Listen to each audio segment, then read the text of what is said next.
It is a real privilege to take a peek at one of the most beautiful places on Earth. The so-called Coral Triangle, a paradise overflowing with coral reefs and considered the area with the greatest marine biodiversity in the world.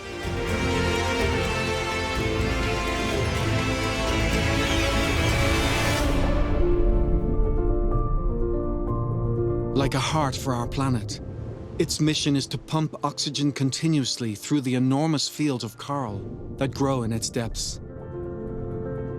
The currents transfer this oxygen to the oceans, generating life. This area provides a home and protection for more than 2,000 species of fish and animals of all kinds.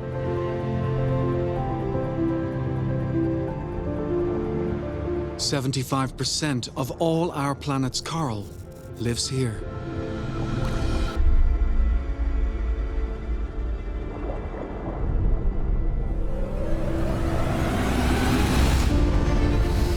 In this series, we have filmed over 300 hours of underwater images, 2 years of diving, having the chance to see up close the uniqueness of all its inhabitants and the beauty of its surroundings. Sadly, it is in serious danger of extinction.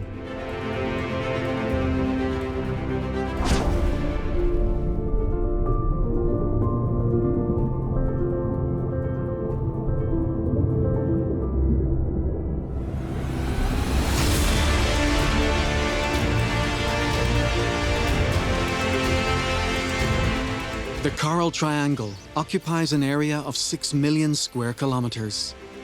It covers 18,000 islands in an area where the seas of Southeast Asia and Oceania meet.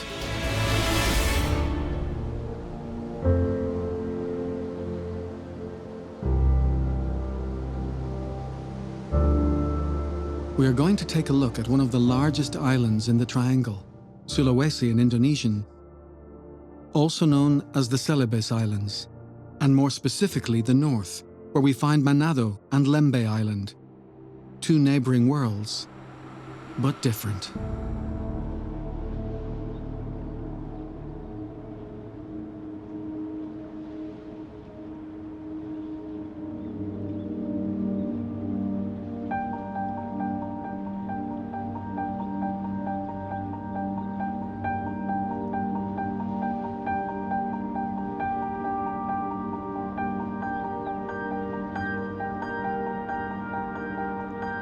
This province is home to almost 3 million people. It is the northernmost part of the island, close to the Philippines in the north, and surrounded by the Moluccan Islands to the east. The Indonesian name of Sulawesi means Iron Island, because of the large amount of iron ore that existed on the island, which perhaps helped to create a very powerful and lush ecosystem, both on the surface and in the sea.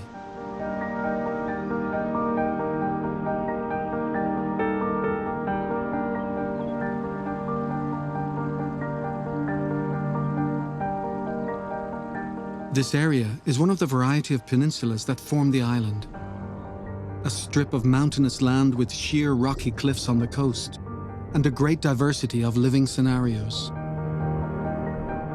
The Lembeh part, separated by a 12-kilometer strait, is a setting of dark waters, formed of mud, sand, and volcanic remains. And that is also its great virtue.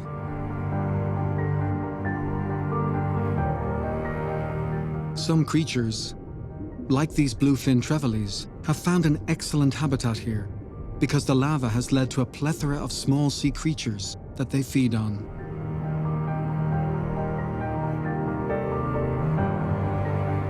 The lava, which creates fanciful shapes when it comes into contact with the sea, shows us an example of how it plays with the water in a mysterious exercise in sculpture.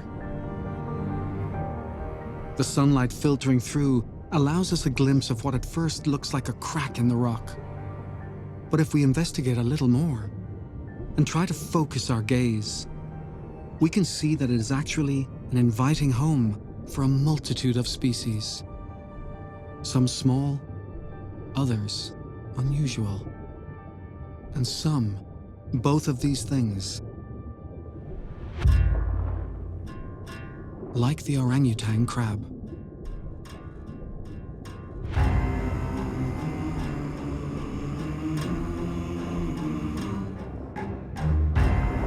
This individual from the spider crab family is less than 2 centimeters long, and its name is not surprising when you see its covering of reddish hairs, the same color as the fur of the orangutan in the Indonesian jungle. This individual's front legs are fully occupied catching food with its hair before transferring it to its mouth. Or perhaps it's trying to scare us with this bodybuilder pose.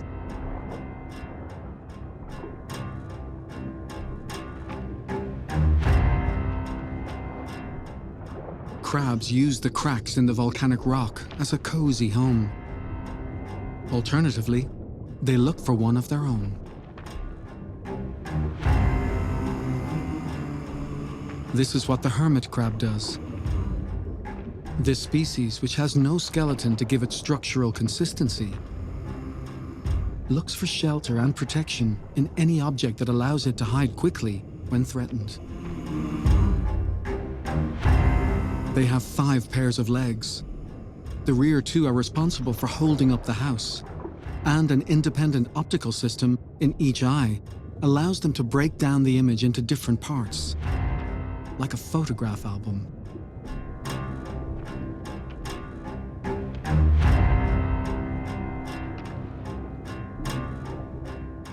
We will stay a little longer in this grotto because something smells fishy.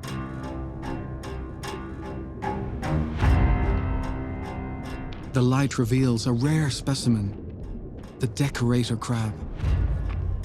It gets this name because it decorates, or rather disguises its body with algae or sponges, depending on the bad smell they give off.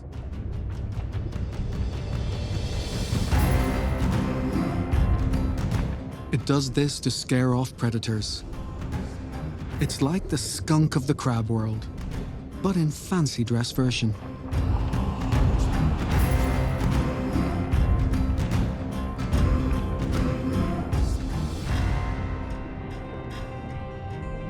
Others, like this wire coral crab, blend in with the coral to avoid being seen. Don't move, we can see you.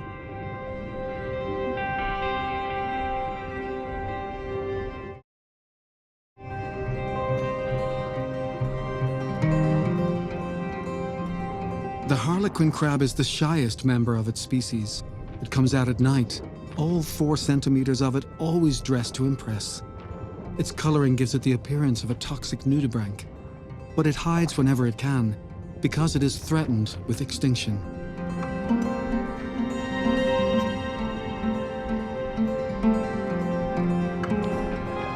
It has always been a victim of trawl fishing and a much sought-after ingredient in supposed traditional medicines and miracle bombs.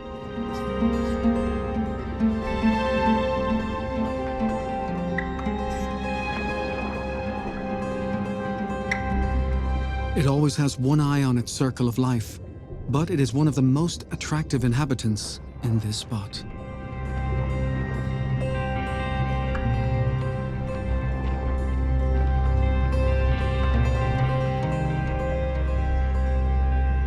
We now leave the grotto that has given us a glimpse of some curious crabs, with the constant sensation that we are always being watched by the guardians of this environment.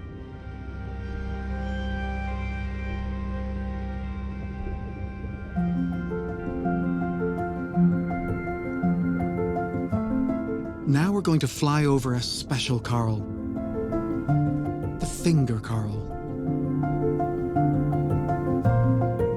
These are branch-like colonies of polyps that have left secretions over time, creating these highly unusual formations.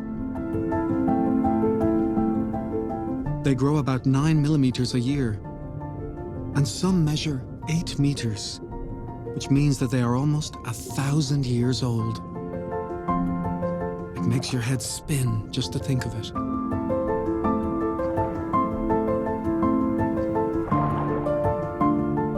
Here we have a staghorn coral, a very hard variety, and home to thousands of damselfish, which scurry to use it as a shelter in case of emergency.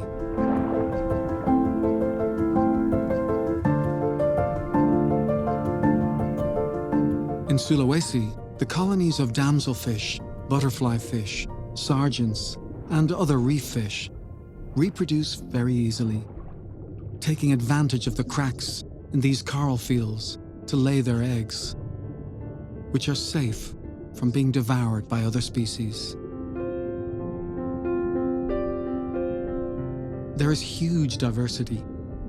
We seem to be witnessing an internal explosion of the seabed, with branches of coral bursting out all over the place.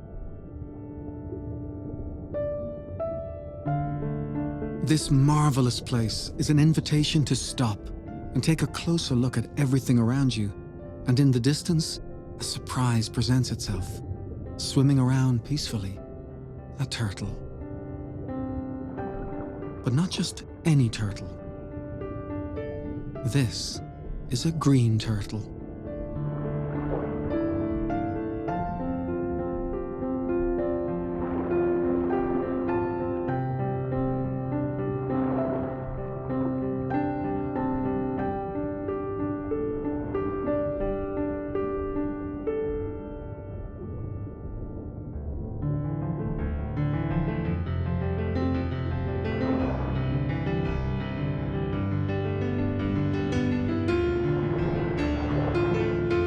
The green turtle doesn't get its name because its shell is this color. The name comes from the layer of fat between its internal organs and its shell, which is green. This is due mostly to the fact that it feeds almost exclusively on large algae and seagrass that grow on the bottom, giving its internal fat its greenish hue. Young individuals are usually submerged in the deep waters found in these areas of Sulawesi, until they grow and are bold enough to explore the shallower waters for longer. They weigh 200 kilos and can measure up to 1.5 meters, although individuals weighing more than 300 kilos have been found. It's an absolutely protected species, but some are still found entangled in fishing nets. Their breeding period is every 2 years, and they return to the same area to lay their eggs. However, urban development has led to the disappearance of some nesting grounds, causing reproductive dysfunctions.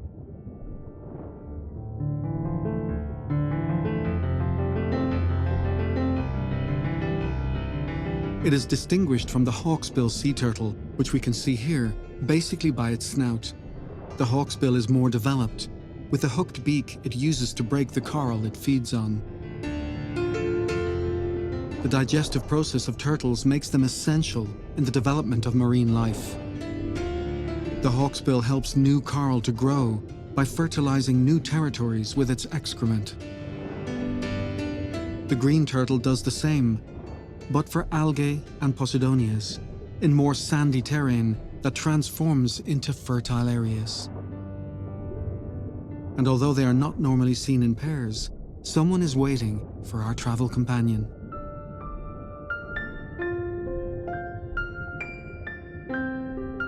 Bon voyage. Hope to see you again soon.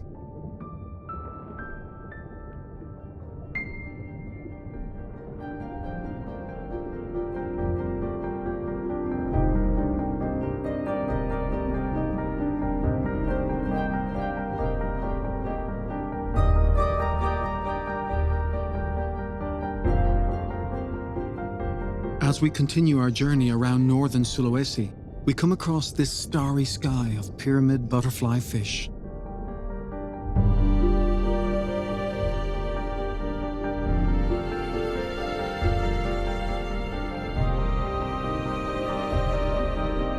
And with a different shape and color, but just as attractive, a shower of red-toothed triggerfish, also known as sea piranha, because of their aggressive nature. Just look at this cascade of individuals flapping their fins in a curious manner. This exotic movement is due to the fact that the triggerfish moves by waving its dorsal and anal fins at the same time, reminiscent of a propeller. They can measure up to half a meter and have very prominent red front teeth, which are very powerful.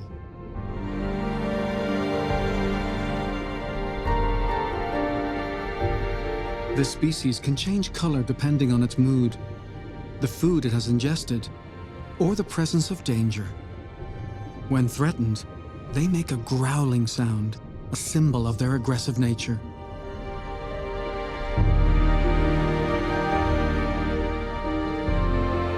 The appearance of a colony of snappers prompts them to move to other points on the reef. Their home, and the home of thousands and thousands of fish that they live with day and night. 3,000 miles from home, trying to say that I will get there soon. Sulawesi, with Manado and Lembeh as reference points for divers, are a source of living creatures, species that can multiply in this bountiful environment. You can't get lost if you don't know where you go, and anyway we'll... Here is where damselfish, sergeant majors, drummers, surgeonfish, and more cross paths. At times there are literally clouds of fish. Is there room for any more? Maybe tonight. Of course. We want to see many more of them. This is why we have to care for these reefs, the rivers, the seas, the oceans. Only that way can we continue to enjoy these spectacular sights. This is right. I don't have to know where I wanna go, 'cause this way is my home.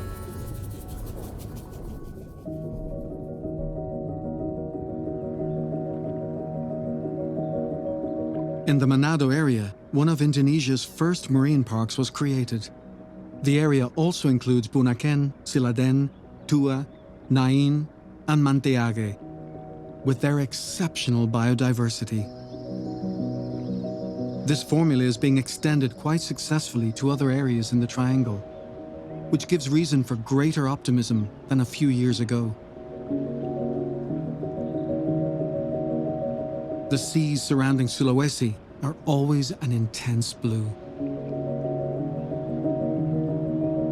The Seven Seas, the cruise boat that is our permanent companion, knows this and never misses a chance to drop anchor in the most incredible spots to show us all the beauty that surrounds it.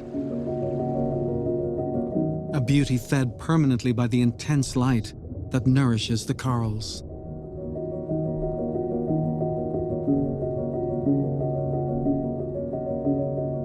And there is always someone looking upwards in search of the light.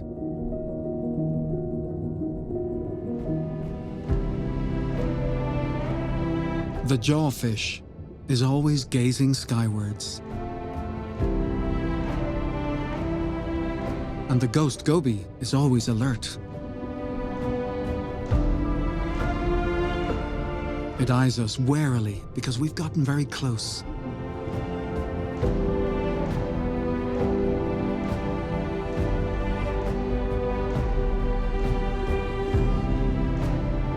Its huge eyes are fixed on the camera. Don't worry, little friend. Take it easy. We only want to show you off.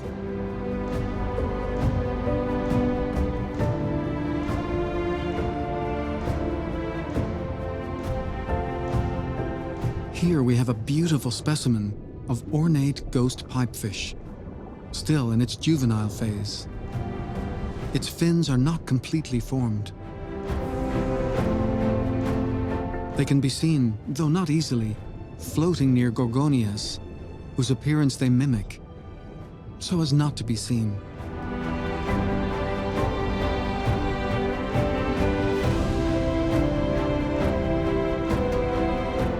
They measure just 15 centimeters long. Their snout is very similar to that of seahorses, with which they have a close genealogical relationship.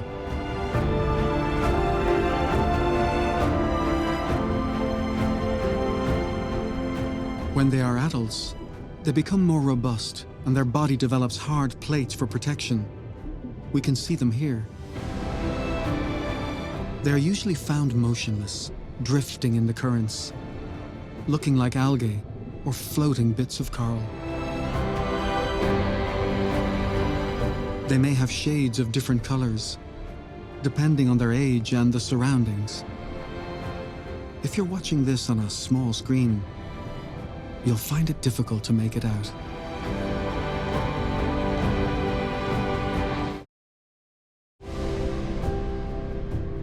This is another animal that mimics its environment, the leaf fish. It always hides under the protection of rocks, with which it is easily confused. It has poison glands that make its dorsal and anal spines toxic, a defense mechanism.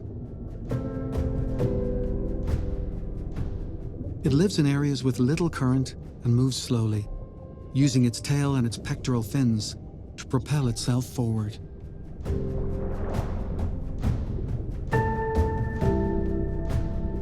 These restless creatures are the damselfish that we see constantly flitting above the corals, which they use as shelter and for spawning. In every lay, the female deposits 20,000 eggs. So it's not surprising that we see thousands of them gliding over the reef.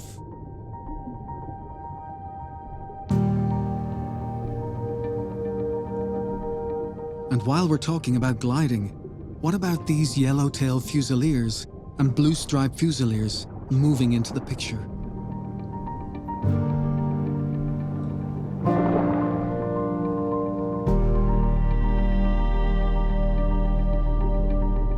The fusiliers form large schools to protect each other, but seeing them moving as a group is an impressive sight.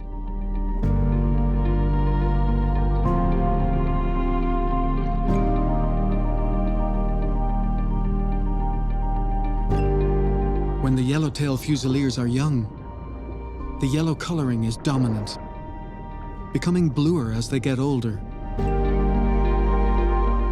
The other species have less variation.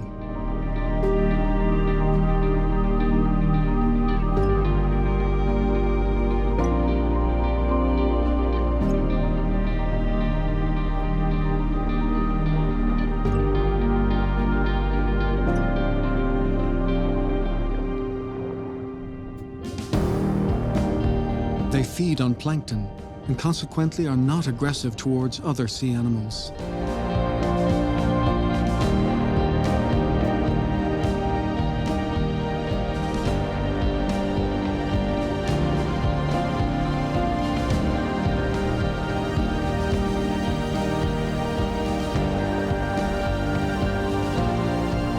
How many can we see here? Hundreds? Thousands?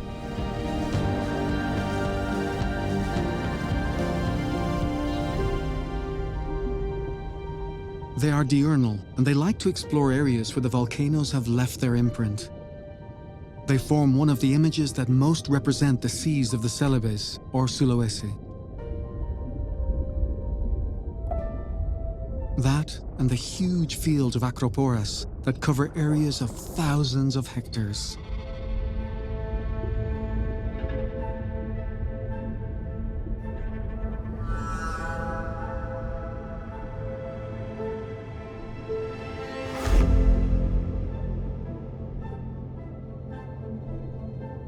In these waters, we might also bump into more lethal species. Watch out.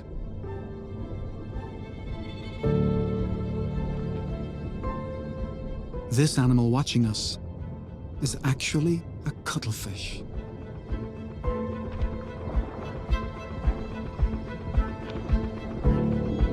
At first sight, or from a distance, it might appear to be a dog, or perhaps a baby pygmy rhinoceros. It walks like a mammal and kills like a snake.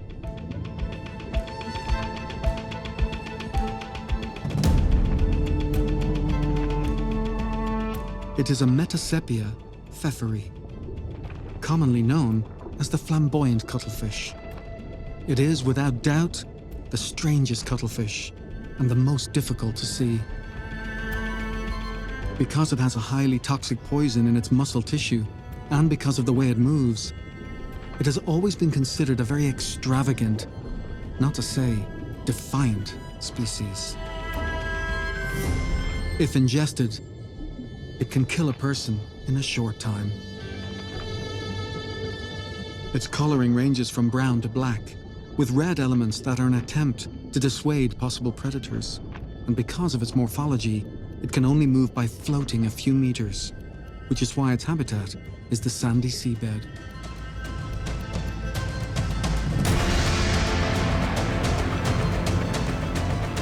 Here we see it in defensive pose.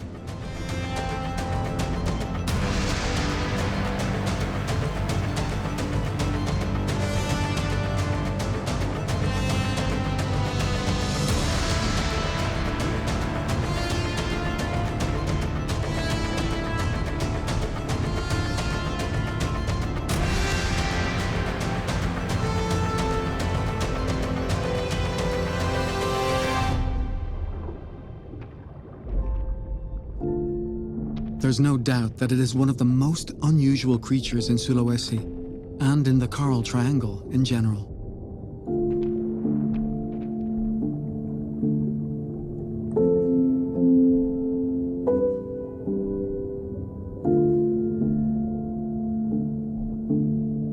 A colony of snappers crosses our path, and we'll have to ask them to move aside a little, please.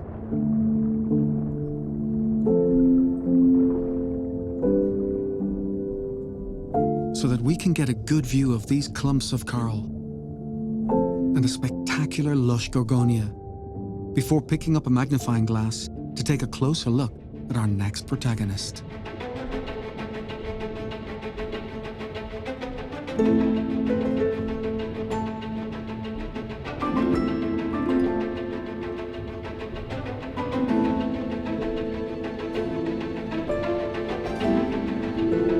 It's a red-colored bargibant, or pygmy seahorse.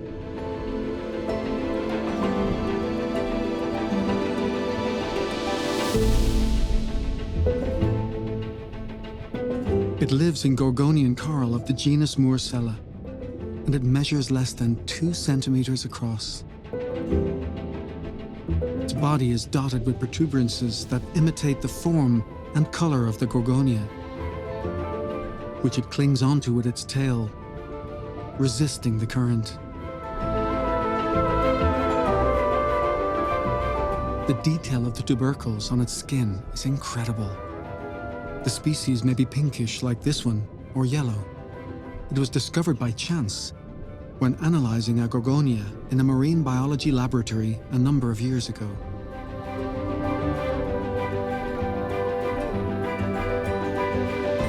Its common name is pygmy seahorse, and it is one of the smallest of its species.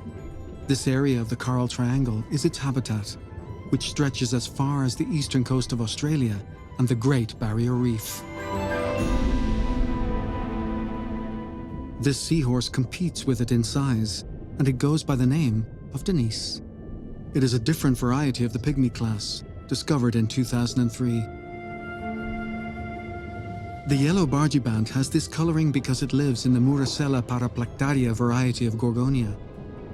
And here we can see them living as a couple.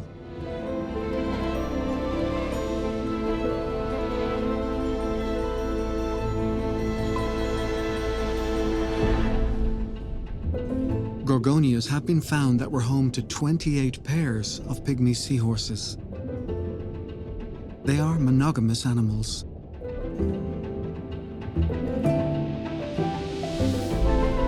The males incubate the young, which are inserted by the females through an ovipositor. The incubation period is 3 weeks.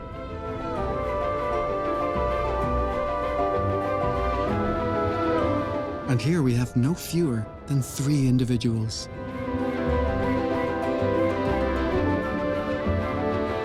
Unsurprisingly, it is a protected species because they are also very sensitive to changes in the temperature or composition of the water.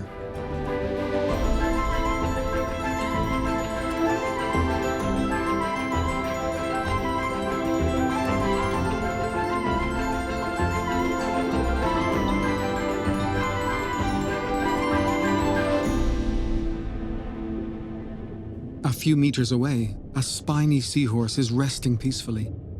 It is bigger, measuring around 10 centimeters. It is also on the list of endangered species.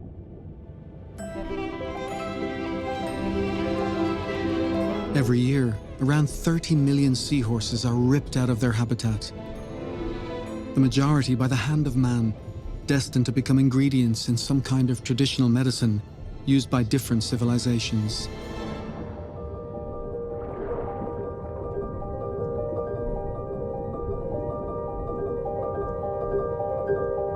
Those civilizations discovered centuries ago that the sea could provide benefits for man by extracting certain elements.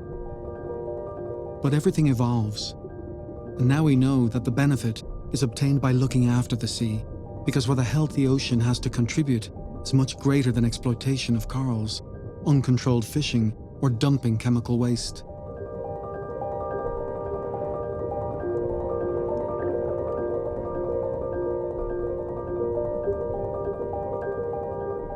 A healthy ocean provides oxygen and food.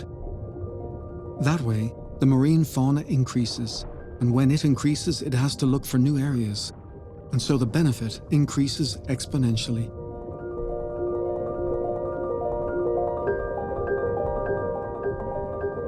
This feedback leads to a circle of life from which man can obtain maximum return. This will happen if we are able to use common sense to control our actions.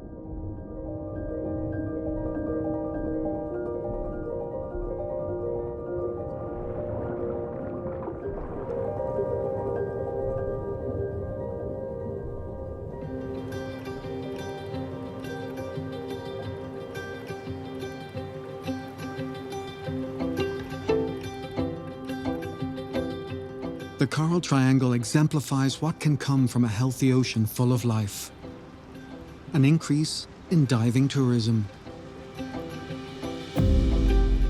Thousands of divers book whole weeks to admire the areas that experienced cruise companies take them to observe the seas and their extraordinary fauna.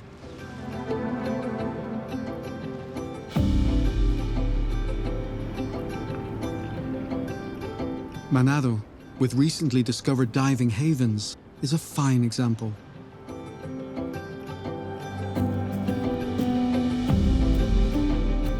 Expert divers can take us to see a nudibranch called the Chinese dragon nudi. Its name is perfect. It is reminiscent of those dragons that can be seen in marvelous traditional Chinese street celebrations.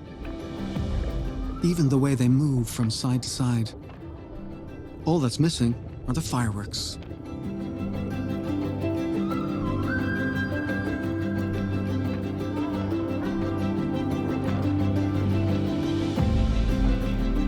Those fireworks could be used to celebrate this couple's love.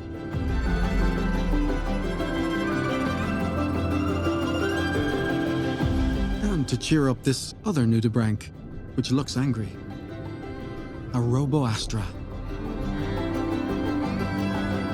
Which is very similar to the Nembrother nudi.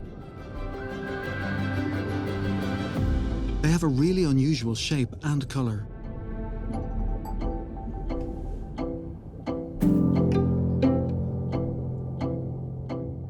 And talking of color, our friend here is somewhat lacking.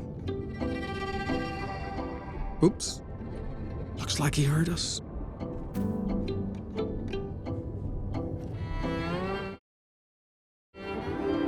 The last member of this collage of original nudibranchs is this yellow ceratosoma.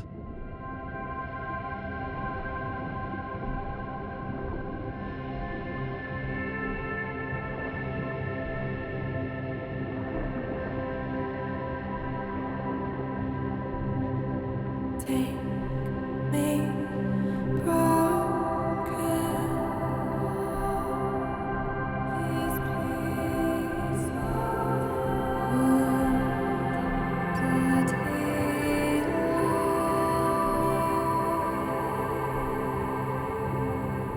The area called Bangka, also in northern Sulawesi, is surrounded by impressive reefs that have become the standard bearer for spectacular soft corals and gorgonias.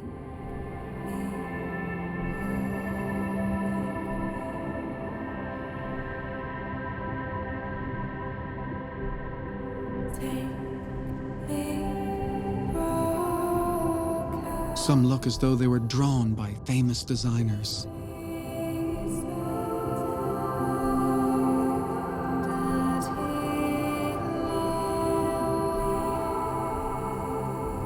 Natural decors that are every bit as beautiful as the most laboriously created sets.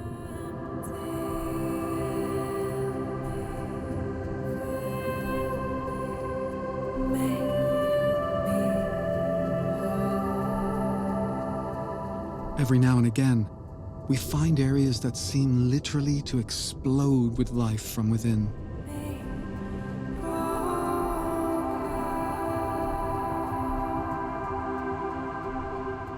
And gorgonias that look like crystallized structures, as though they were springing from small leaks emanating from the earth.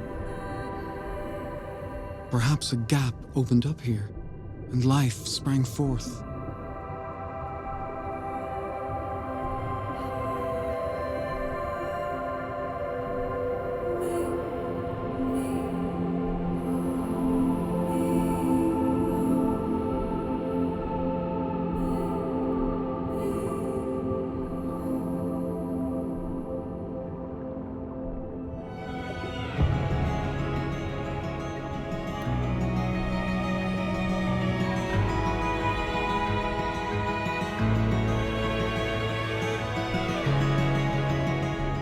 If someone did that and carried on drawing a coral paradise, they did not forget to draw a plethora of fish to complete the circle within a natural triangle.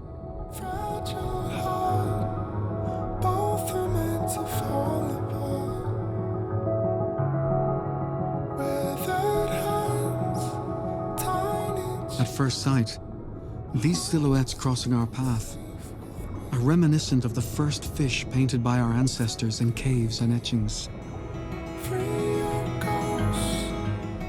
A simple form of majestic intensity.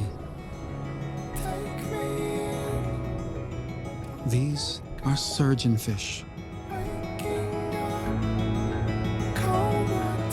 Surgeonfish measure, on average, 30 centimeters long. They weigh around 8 kilos and live for about 15 years.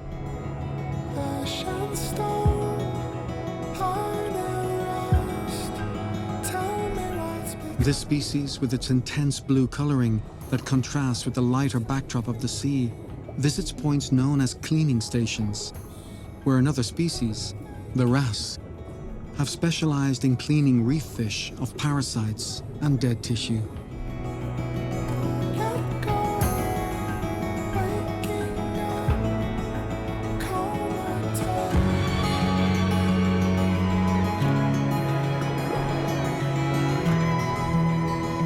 It has been shown that fish that receive this treatment grow more quickly and bigger than the rest.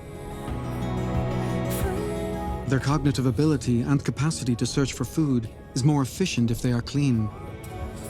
This is something common to living creatures on our planet, including humans.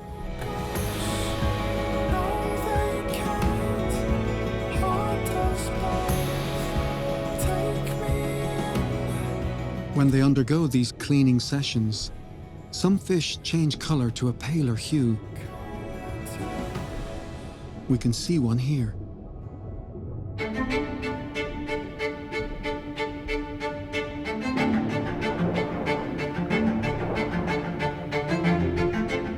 The Lembeh Strait has always had exceptional conditions for marine life. Years ago, it was normal to see whale sharks cruising around these waters, something unheard of nowadays.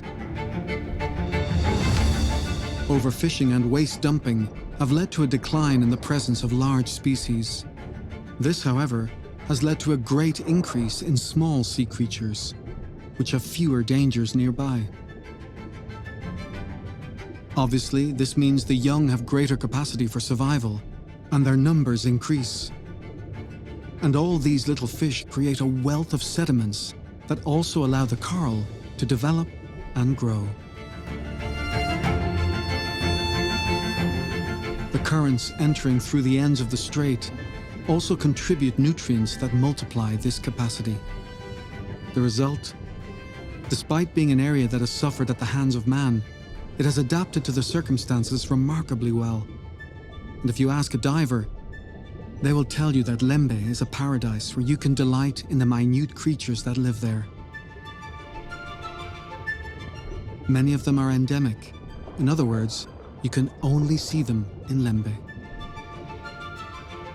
You can see them if you have a good eye or a good macro lens. For example, for seeing one of the smallest creatures that photographers yearn for.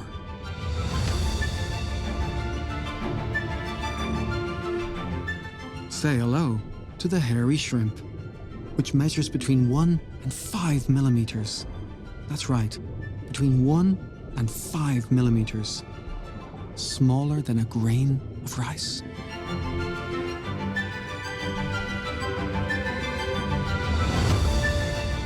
Its favorite position is motionless on a rock or an algae. It doesn't swim, it just goes with the flow of the current.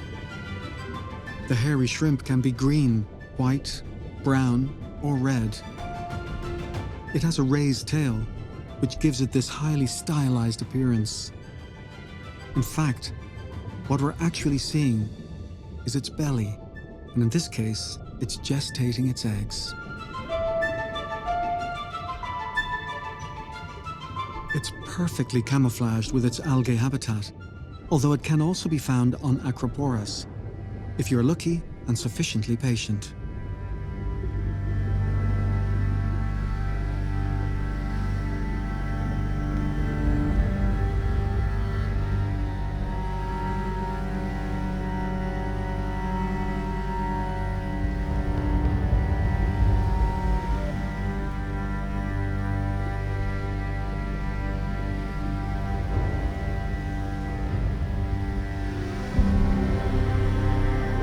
Luck is also what you need to see a juvenile puffer filefish like this one.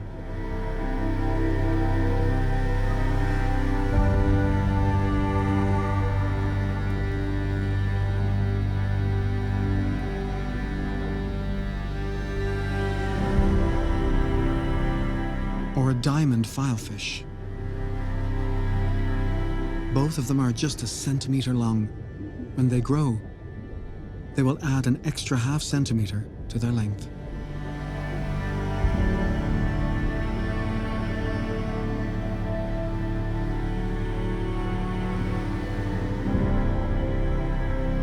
Considerably bigger is this sea cucumber, whose feeding system is reminiscent of a finely oiled machine.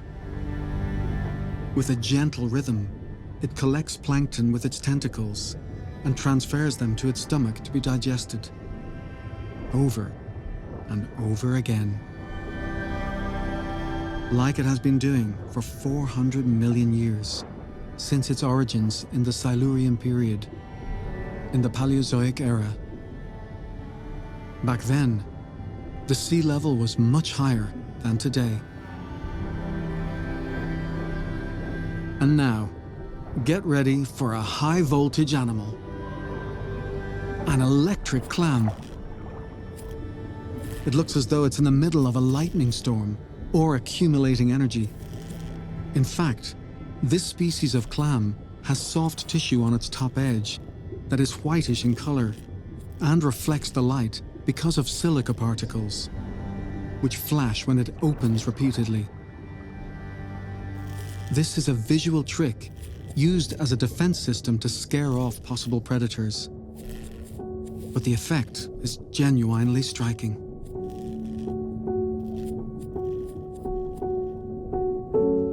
Having seen this extraordinary clam, and moving off again to cruise the blue waters of Sulawesi, its capacity to amaze us is limitless.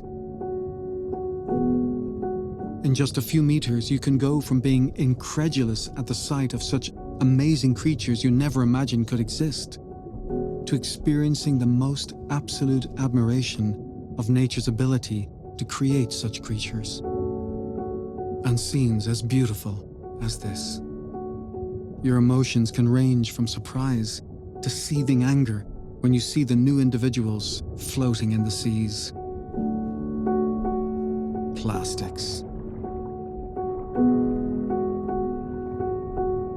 The Coral Triangle is highly exposed to plastic waste.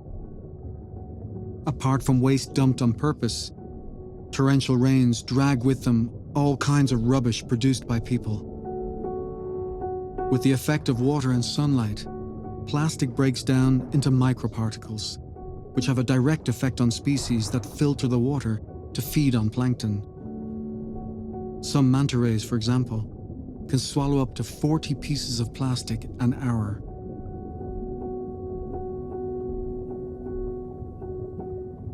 Other animals cannot withstand an alteration in the water caused by chemical waste.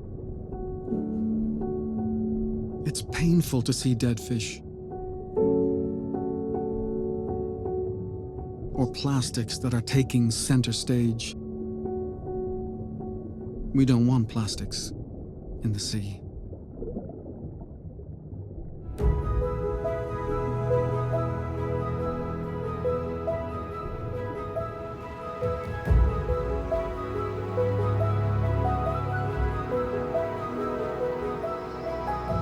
Today, we have taken a trip around the north of the Celebes Islands, or Sulawesi in the local language. We have seen numerous unusual species, many of them endemic to this area.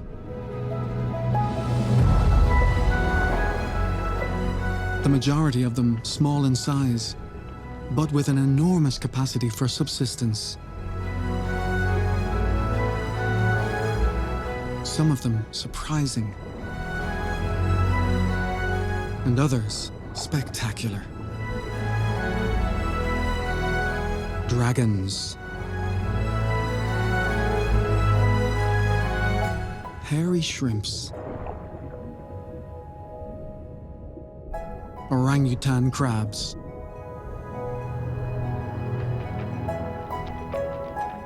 triggerfish, pygmy seahorses,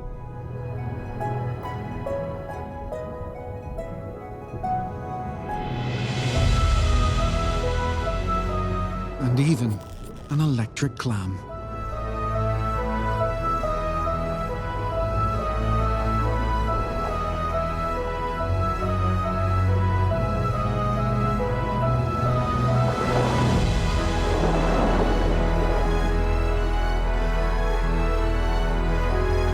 The Coral Triangle covers 6 million square kilometers. Its waters lap around the shores of 6 countries. The beauty of the more than 18,000 islands takes your breath away. It is the place with the greatest marine biodiversity on the planet. 76% of sea coral species grow here, together with more than 2,000 species of reef fish.